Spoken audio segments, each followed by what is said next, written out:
نه ده کله چې سبا را پاسئ نو د ماښام انتظار مه کوئ ځکه ستاسې همدغه ورځ ده.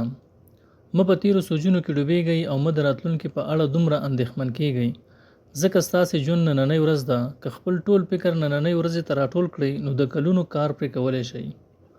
په نننۍ ورځ خوښ شئ، په خپله روزۍ او کور صبر او شکر وکړئ او د الله تعالی په خوښۍ ځان خوشحاله کړئ. تاسو ته پکار ده چې په خپلو زړونو او مغزو کې د دې عبارت نننۍ ورځ ستاسې ده انځور کېنوئ. که تاسې نن خوندور خواړه او توده ډوډۍ خوړلې وي نو د تیرې ورځې لوږه او سړه سپوره تاسې ته څه زیان اړولی شي؟ نه، هیڅکله نه. خپله نننۍ ورځ د ګټورو چارو په ترسره کولو کې تیره کړه او هڅې مه ضایع کوه. په حدیث شریف کې دي هره ورځ چې لمر راخیږي نو دا اعلان کوي که نن ورځ څه کار کولی شي نو ویې کړه ځکه چې زه بیا نه راځم.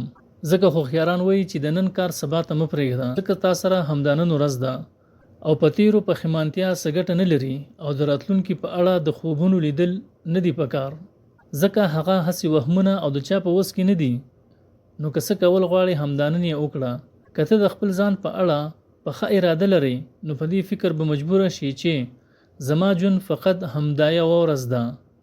له دې امله نننۍ ورځې شیبه په شیبه د خپل زړه او اندامونو په تزکیه او د خپلو اعمالو په سمون بوخت اوسه او دا وایه چې همدا نن به زه ژوندی یم، د خپل رب په عبادت کې به کوشش وکړم او د همدا نن ورځ به زه خپل زړه کې د فضیلت نیالګی کېنوم او د شرارت ونه به ورڅخه له بیخه وباسم.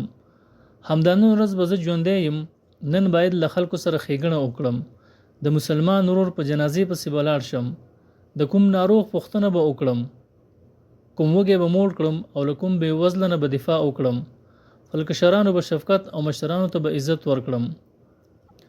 همدا نن ورځ به زه ژوندی یم، خو ای ماضي د لمر له پرېوتو سره ته هم لاړې، ستا پر تلو به جړه ونه کړم، اوس مې ته نشي لیدلی چې ستا به بیا راتلو لپاره به ودرېږم. اوس ته د همیشه لپاره لاړې او ای مستقبله ته خو په یو پټ او غیبي نړۍ کې استوګن یې. ستا په اړه خپل نفس له وهمونو سره نشم تړلی، سبا هیڅ هم نه دي ځکه هغه لا راغلی نه دی. ای انسانه د نیکمرغۍ په قاموس کې همدا نننۍ ورځ ارزښتمنه ده او په خپلو فضایلو یې راسمباله کړه.